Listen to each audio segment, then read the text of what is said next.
Okay, welcome. Today I want to offer some reflections about 5 reasons why boarding school creates poor leaders.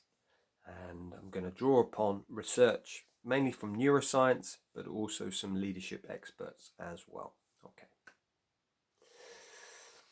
Okay, so I've been reading Kouzes and Posner's book, The Leadership Challenge, over the last couple of weeks, a synopsis of it. And I've also been reading a lot of Nick Duffell's work. And in it, he talks about 5 reasons that leaders who've been to boarding school, they don't make good leaders. And I just want to talk about them a bit today. Towards the end, I'll say, well, if you are a leader who's listening to this or you've been to boarding school, then, what are some of the ideas and solutions we can do? So the first reason why boarding school creates poor leaders is to do with love.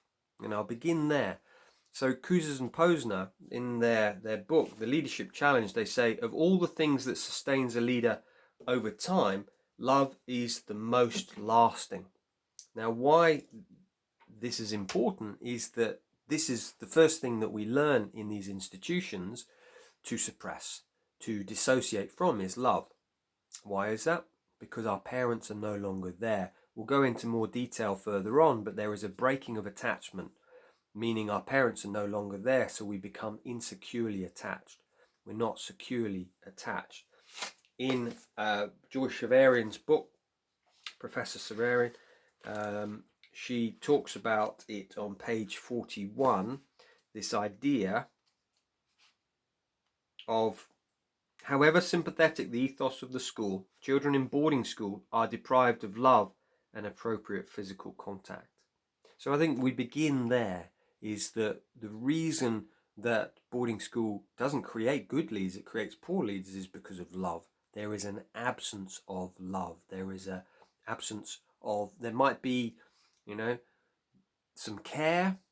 There might be, well-wishing, but there's no love. And a child needs to have love if they're going to grow up to be able to love others. So that's the first idea there, is that we have to, be loving. And I'll come back to some ideas of what we can do. Second reason is, this is Nick Duffell's work, and he's talking about Professor Antonio Damasio's research around the fact that if we do not have good connection to our emotions, we cannot make good decisions. So it's to do with emotional intelligence. So essentially, without emotional literacy, we can't make good decisions. And I was talking to Zena Mee, the leadership expert. She worked at Cranfield University as a lecturer. She has worked with leaders in business, politics over many years. She said to me, emotional intelligence is the key thing, and spiritual intelligence in leadership. But these schools, the first thing we do is show any emotion, we have to suppress them. That's the way we survive. Nick Duffell talks about in Wounded Leaders, he says that, the principal problem of boarding school is a struggle with emotions. This is not only a survival tactic, but also consciously encouraged by the traditions of the school. So we learn we have to suppress our emotions. What this means, we have very little emotional intelligence, and therefore we cannot make good decisions. That's the second reason. Third reason is to do with flexibility. We do not have a flexible brain if we've grown up in this environment. And this comes to the research of Dr. Sue Gerhardt, and she says that without good attachments, you cannot grow a flexible brain. So it just means we become rigid. This is the way we do something. We've always done it this way. Whereas a good leader like a Nelson Mandela, if you listen to him, he was emotionally intelligent. He was able to go and he learned Afrikaans, so he could negotiate with and speak to some of the other Afrikaan leaders, to bring them on board. That shows real emotional intelligence. It was having a flexible brain. What the research of Diane Poole Heller and a lot of attachment theory shows that, we've got securely attached and they can think with flexibility. She talks about that in her book. We can think with flexibility, but if we become insecurely attached, well, one, we keep intimacy at arm's length. We don't trust other people. And being a leader is all about relationships. It's all about trusting other people. It's kind of really letting go, letting others, do their thing, trusting them. So that's the third reason, flexible brain. The fourth reason comes from Professor Stephen Porges and his research around the polyvagal theory. And what he says is that you cannot interpret facial signals if your heart has had to shut down. What happens in these environments, as happened to me and so many of my clients, is we shut our hearts down because that was the only way we could survive. It wasn't safe to love others because it was a dangerous environment. So it's really important to realize that, we can't, we've shut our hearts down. We can't interpret facial signals. It means we're a very poor judge of people. We can't really read people on one level. And so part of the healing is learning to open our hearts again. It's starting to, to do some emotional processing. What am I feeling? The somatic work of Peter Levine, who taught Diane Poole Heller, is to connect in with the body. What am I feeling? Oh yeah, I feel sadness. I feel anger.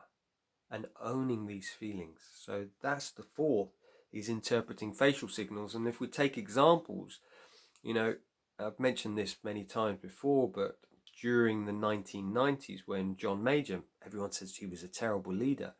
Actually, if you look, he was very good in Europe. Helmut Kohl, he had a good relationship with him, and Helmut Kohl eased Britain's entry into the European Union. Because of that relationship, they were able to relate. But then if you look at David Cameron or Boris Johnson in Europe, they're stood on stage, they're kind of stood apart. They don't know how to interpret and connect to other people.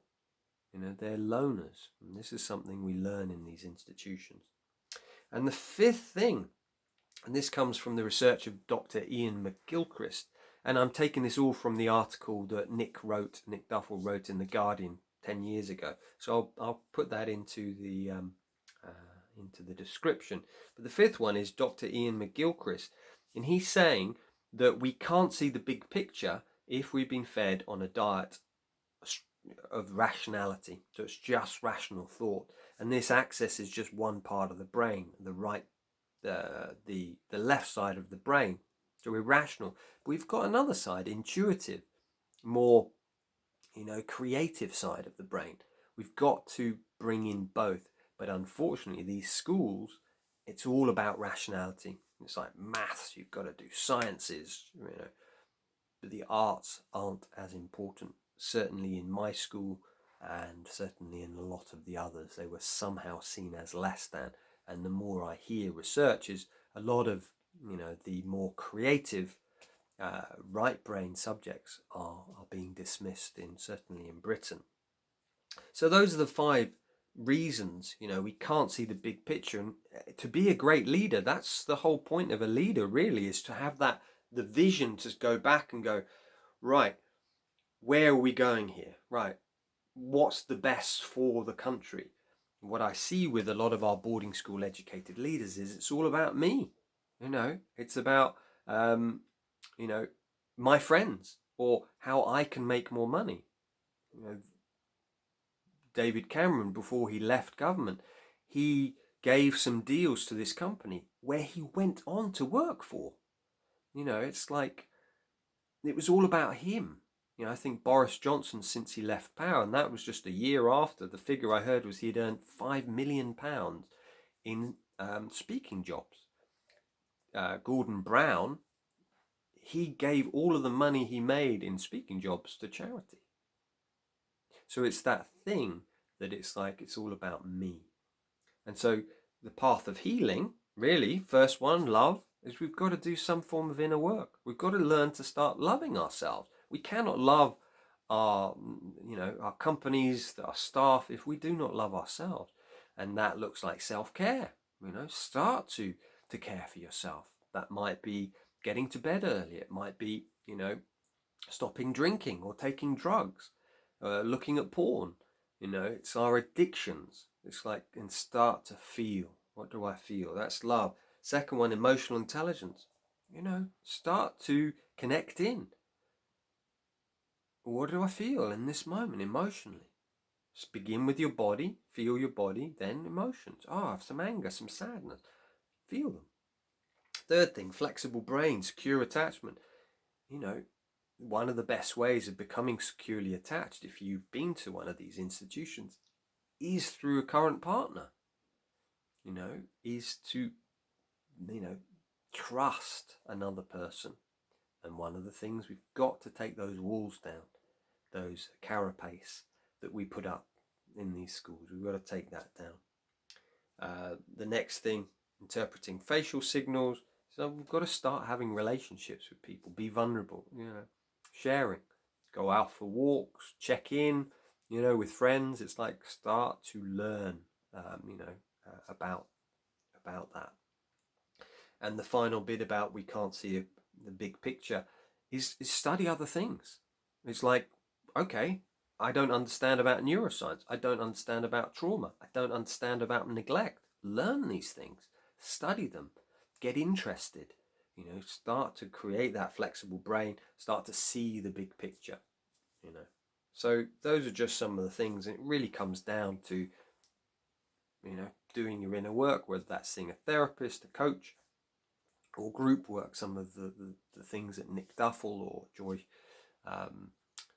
or some of the other female therapists are doing. Karen McMillan's doing a group down in Hove. So it's like doing these things, connecting, healing. Amelia White's doing great work as well. There's the Seen and Heard now. So please go out, do that work, because we need you as great leaders. But if you've been to boarding school, you've had a terrible time, and you're in a position of leadership, know you can heal and you can become a great leader because of it, because you start to awaken those things.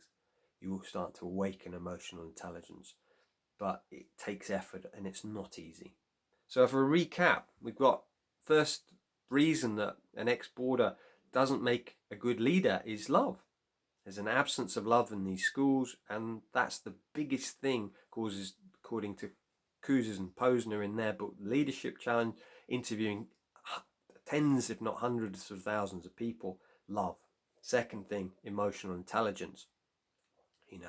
The work of Professor Antonio Damasio basically saying that without emotional information you cannot make good decisions. The third thing is to do with a flexible brain.